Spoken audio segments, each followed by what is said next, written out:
Sir ఇప్పుడు వచ్చిన SI constable నుంచి ఎస్ఐగా ప్రమోట్ అయ్యాడు సార్. సార్ మనం ఏం చేసినా చూస్తూ ఊరుకోవడానికి అతను మామూలుడు కాదు సార్.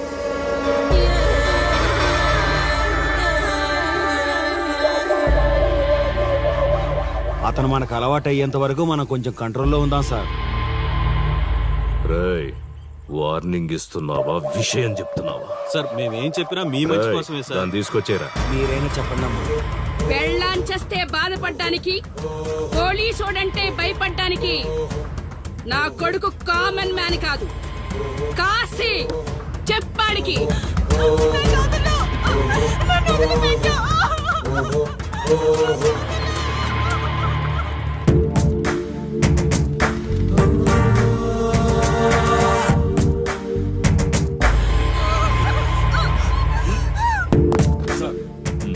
మీరున్నారంటే ఇక్కడ ఎంక్వైరీ చేయడానికి వచ్చాం సార్. కాశీ అంటే ఎవడెక్కడ? నా కొడుకు ఊళ్ళో లేడు, వస్తే కౌరెడతా, అప్పుడు రా. కనిపిస్తే అరెస్ట్ చేసి నీకు కబురెడతా, అప్పుడు నువ్వే రావాలి. నీ పెంపకం కరెక్ట్ కాదు. పదండి.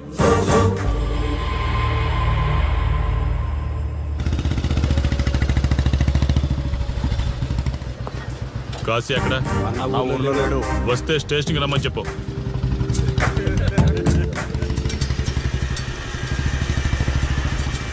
కాశీ ఉన్నాడా? ఇక్కడ లేడు.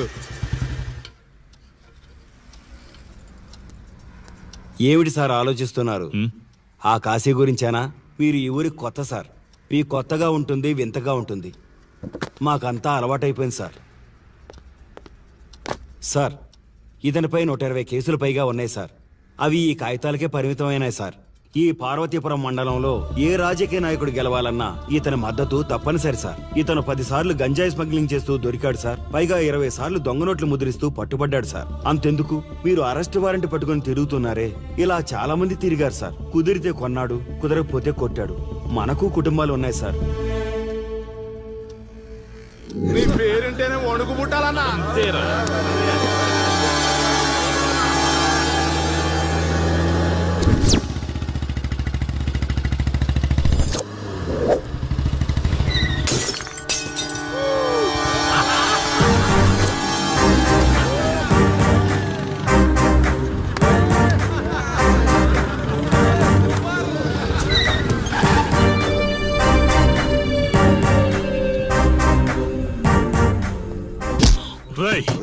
ఒళ్ళు బలిసిందా? రోడ్డు మీద తాగుతున్నావు?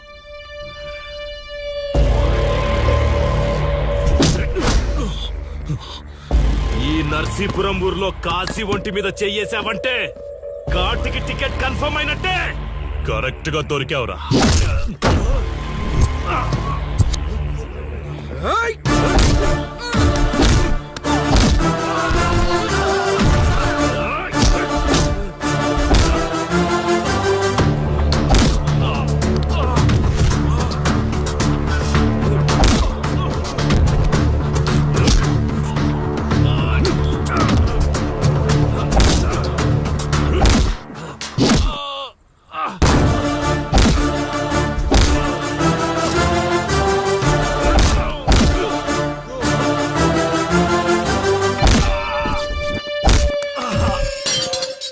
సార్, మీరు చాలా రిస్క్ చేస్తున్నారు సార్.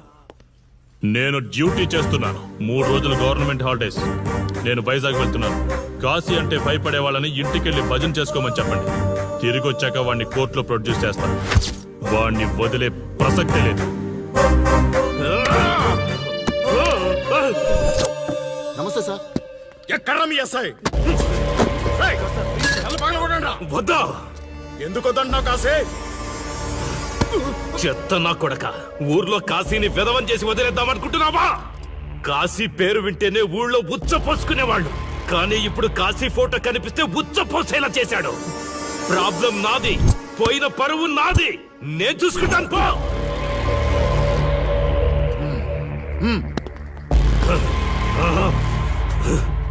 చైత్ర, స్టేషన్కి వెళ్ళొస్తాను. Okay daddy. ఇదేం ఇల్లండి, బూత్ బంగ్లాలా ఉంది. అసలు కళగానే లేదు. నువ్వేంట్రా ఇక్కడ? జీవితాంతం జైల్లో ఉంటాననుకున్నావా?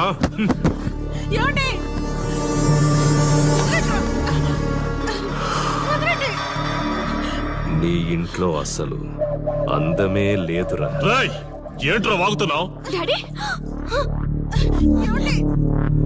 చైత్ర హే, మా డాడీని వదలండి వదలండి వదలండి. ఒక్క నిమిషం ముందు అబద్ధం చెప్పాన్రా. అందమంతా నీ ఇంట్లోనే ఉంది. ఏయ్, ఎవడికెంత కసుందో తీర్చుకొని వచ్చేయండి.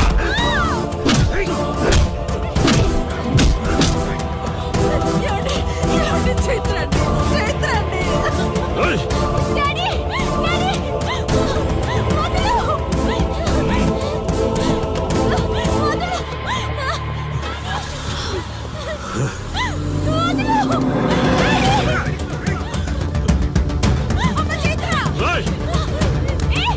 వదలు.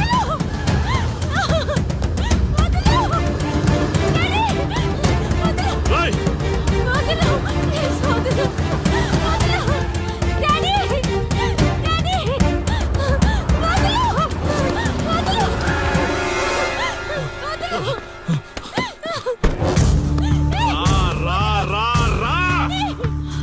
నీ డ్యూటీ నువ్వు చేసుకో, తప్పు లేదు.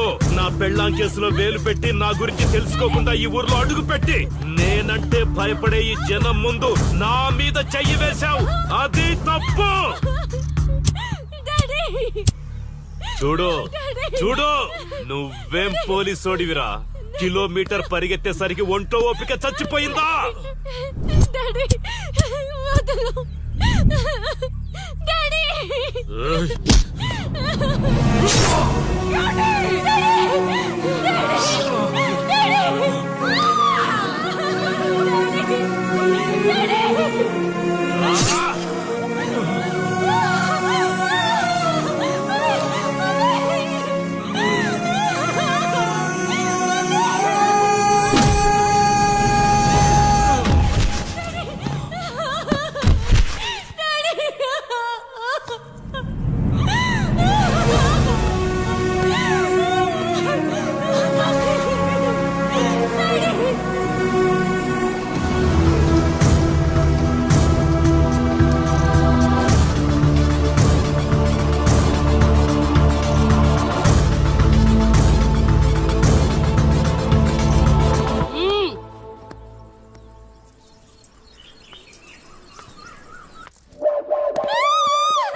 కాశీ,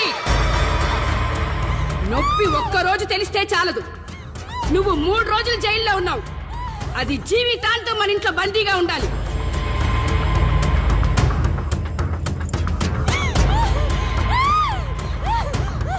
కట్ర తాళి. ఎక్కడికి పోతావే?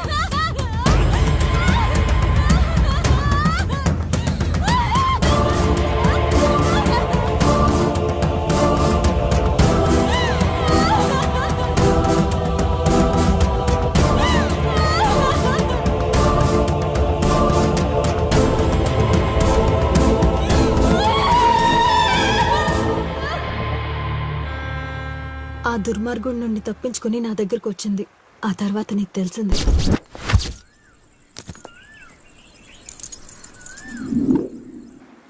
ఇంతకీ ఏ ఊరన్నావు? అదేదో పార్వతీపురం దగ్గర నరసీపురం అటబా, అంతేనా? ఒరే శర్మ గారు, ప్రయాణానికి సిద్ధం చేయరా.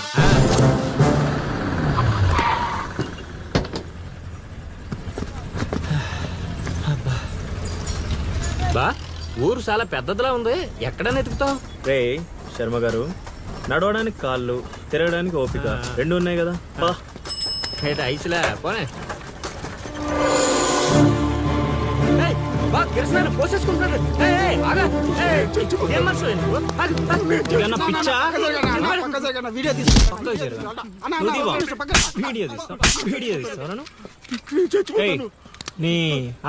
మాట్లాడుతున్నాడు కదా, ఆగలేవా? అసలు నీ ప్రాబ్లం ఏంటి? చెప్తే ఆరుస్తారా తీరుస్తారా? నా సావు నన్ను సావనివ్వండి. అయ్యా, చచ్చేదో చెప్పిసావు, మాకు క్లారిటీ ఏడ్చుద్ది. ఏరా, నువ్వు పత్తి రైతువా? కాదు, వరి రైతుని. వరికి పురుగు పట్టిందా? కాదు, పంట కూడా బానే పండింది, డబ్బు కూడా చేతికొచ్చింది. పంట పండితే పండగ చేసుకోవాలి, ఈ సావులేంట్రా? బావా, నువ్వేం డీల్ చేయి, నేను వెళ్ళి చైత్ర గురించి తెలుసుకొని వస్తాను. ఇప్పుడు చెప్పు అంకుల్, ఏంటి నీ ప్రాబ్లం? నేను ఒకటి కాడ అప్పు తీసుకున్నాను. డబ్బులు వచ్చాయన్నావు కదా, ఇచ్చేయి. ఇచ్చేద్దామని నిన్ను అనుకున్నాను ఆడసలు పుచ్చుకోనే లేదు. ఎందుకు వడ్డీ ఎక్కువైందా? వడ్డీ వాడు పక్కన ఉంచే. ఆడ అసలే వద్దన్నాడు. మంచిదేగా, డబ్బులు మిగిలాయి. ఆ, ఏటి మిగిలేది? సిక్కంతా ఇక్కడే ఉంది. ఊరు అమ్మోరు పండుగ మొదలై 3 రోజులు అయింది. అయితే ఏటైతే ఆడి దగ్గర అప్పు తీసుకున్న వాళ్ళు అందరి ఇంటి ముందుని రోజుకు ఒక డ్రామా వేస్తున్నాడు. అదిగో టెంట్ కూడా రెడీ అయిపోయినది. ఏంటేస్తే అది నీకు టెంట్ లాగా ఉందా, నాకు పాళ్ళలాగా ఉంది. ఆ? అర్థం కాలేదా? రా చూద్దుగానే. అదిగో చూడు, ఇదిగో ఇది పరిస్థితి. నేను నీడింటి ముందు వేసినారు, ఇవాళ నా ఇంటి ముందు వేస్తున్నారు. ఏవే ఆ కిరసనాయిల డబ్బా అటుకురా. ఎవడరా బాబు, జనాలు సావక ముందనే సమాధులు ఎక్కిస్తున్నాడు. ఎందరెందరో మహానుభావులను పొట్టన పెట్టుకున్నావు శ్మశానమా, నీకు ఇసుమంతైనను జాలి లేదా? ఎన్నో ఏండ్లు గతించిపోయినవి కానీ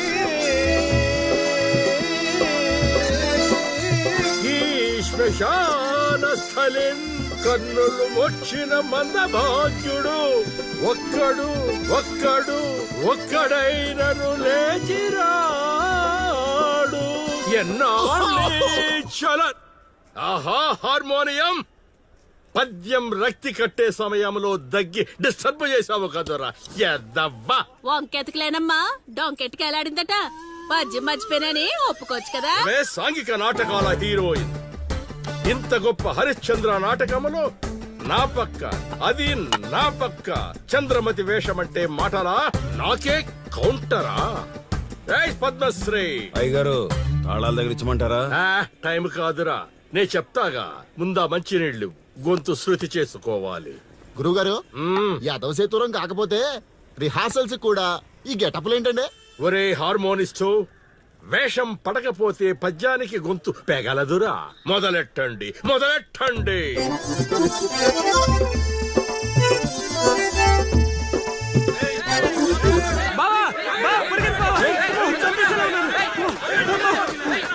ఏం చేసావురా? నేనేం చేయలేదు బావా. ఈ ఊళ్ళో చైత్ర అనే అమ్మాయి ఉంది, మీకు తెలుసా అని అడిగా. అంతే, చైత్ర అంటే చిత్ర అని వినిపించిందట. దాని పిల్లవట బావా. సరే శర్మగా, నీ ఎంత పని చేశారా?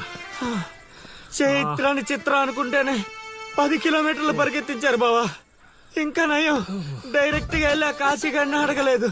కూర్చోబడిపోతుంది బావా. చైత్రం వెతికి రూట్ ఇది కాదురా. మరేంటో తమరే చెప్పండి బాబు. సోమా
ఏటి పాట ఆగింది? పాట ఆగిపోయింది, జనాలు కూడా వెళ్ళిపోతున్నారు.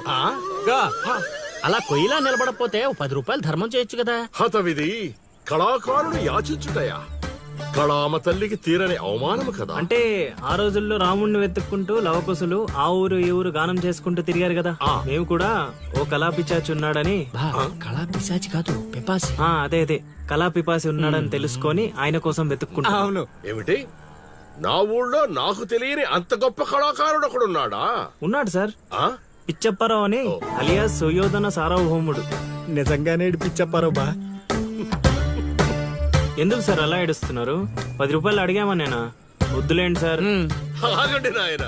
మీరేటండి, అసలే మాకు టైం లేదు. పక్క వీధికి వెళ్ళి అడుక్కోవాలి. నీకు అవసరం లేదు నాయన.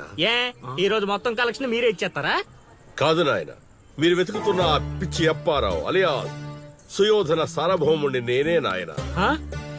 బాబు గారు లేవండి లేవండి లేవండి, అవసరం లేదు నాయన. ఏ మా కోసం మీరు అడుకుంటారా ఏంటి? లేదు లేదు, మీ ఆకలి నేను తీరుస్తాను. ఒరే పద్మశ్రీ, అయ్యగారు తాళాలు తగిలించమంటారా? ఇప్పుడు కాదురా, ఇంకా దానికి టైం ఉంది. ముందు వాళ్ళ దగ్గరున్న వాయిద్యాలు తీసుకో. ఇప్పుడు వాళ్ళు మన అతిథులు, అర్థమైందా? రా.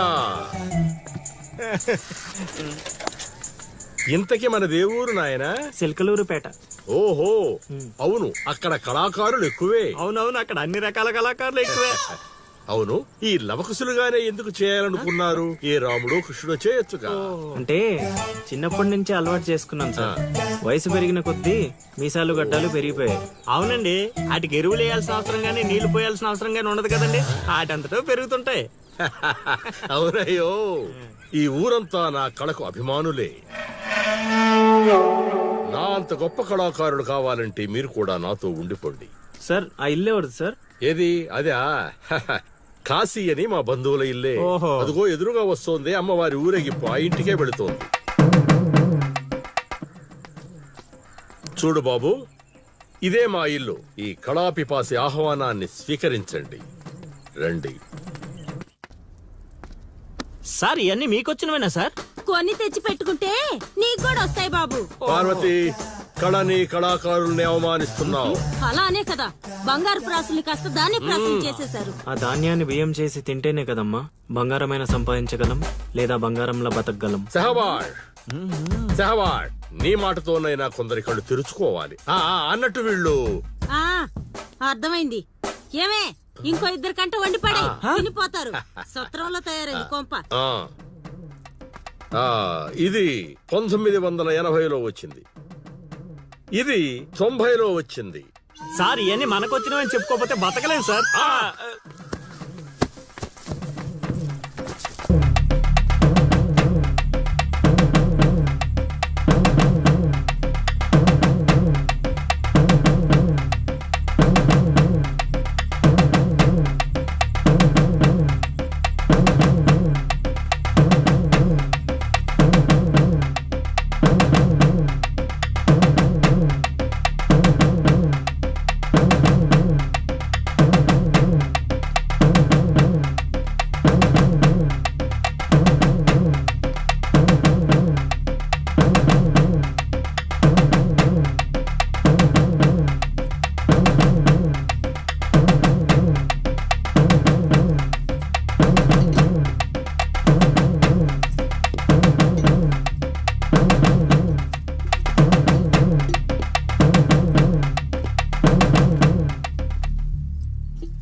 ఏం ఆలోచిస్తున్నావు?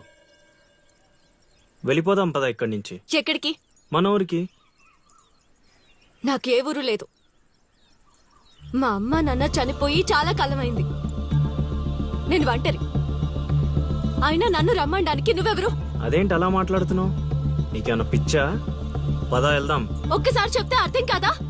అయినా నీకు నాకు ఏంటి సంబంధం? ఏంటి సంబంధమా? ఒంటరి అన్నావు కదా, అదే ఒంటరిగా ఉన్నప్పుడు నీ మనసును అడుగు.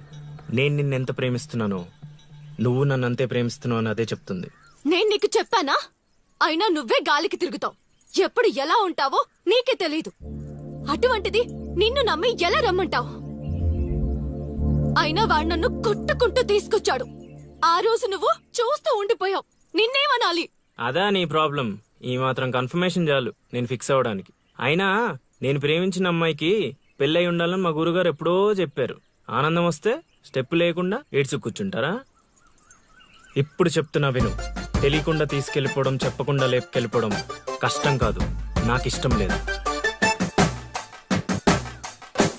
తీసుకెళ్ళను లేపుకెళ్ళను అన్నానని నువ్వు దేనికి ఫిక్స్ అవ్వకు. ఎందుకంటే నా మాటకి నేనే ఫిక్స్ అవను. 24/7 ఎప్పుడైనా వస్తా. కొంచెం రెడీగా ఉండే.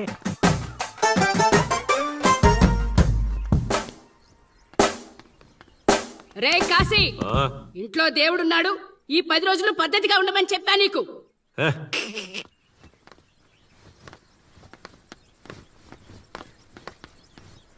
రై రై రై ఇవ్వడ్రాదే రై ఇవ్వడ్రాదే రై